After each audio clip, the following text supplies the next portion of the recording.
A Dangerous Season. Written by Russell Fee. Narrated by Kevin Theis.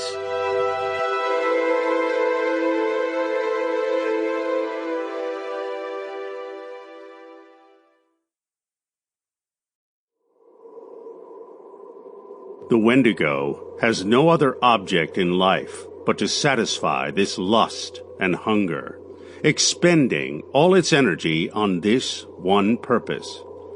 As long as its lust and hunger are satisfied, nothing else matters, not compassion, sorrow, reason, or judgment. Basil Johnston, The Manitous. The Wendigo is simply the call of the wild personified, which some natures hear to their own destruction. Algernon Blackwood, The Wendigo.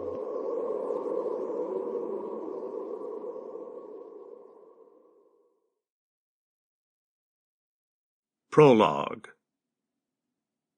She'd been warned, cautioned with tales of a creature with an appetite for human flesh. A creature who sought out the greedy and fed upon them. A creature possessed of an insatiable hunger. A monster so cold its touch burned, and its bite pierced like needles of ice. A monster with no heart. Nights when she should have been asleep, she heard the pleas of her mother. What had her father done? What had he done to their family? He must atone for his sin. He must. But her father hadn't listened, and now it had come for them.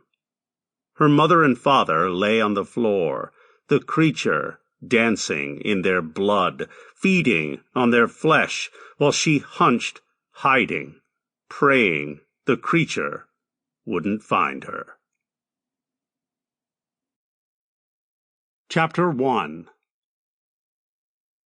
The tourists and summer residents had abandoned the island to its keepers, who had shuttered the restaurants and tourist shops, cleared the harbor of pleasure boats, and dry-docked the ferries. Tardy strings of ducks left the island in headlong flutters south, and the last lingering damselflies had died out.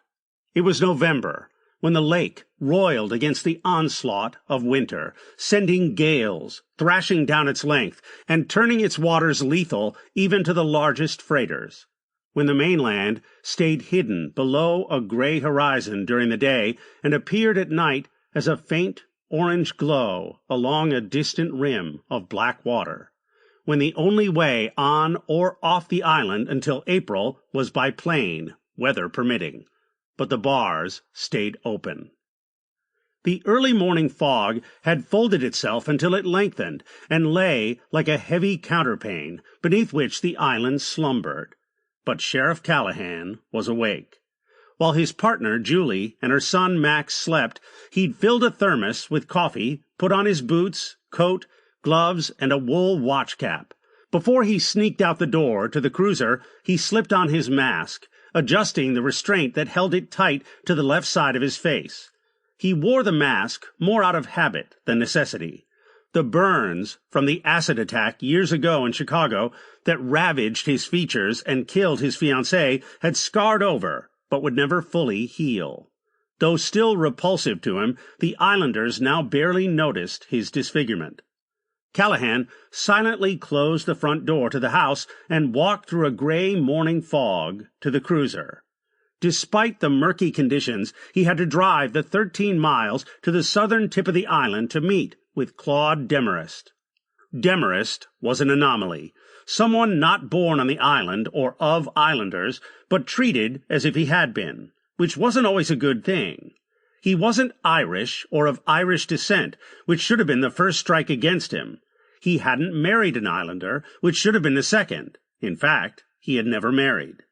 The third strike, which should have sent him to the dugout, was that he consistently opposed funding any proposal to improve the infrastructure on the island. Among a permanent island population of just over 500, he often cast the deciding vote. Memories lived long, grudges survived lifetimes, and strong opinions. Sample complete. Ready to continue?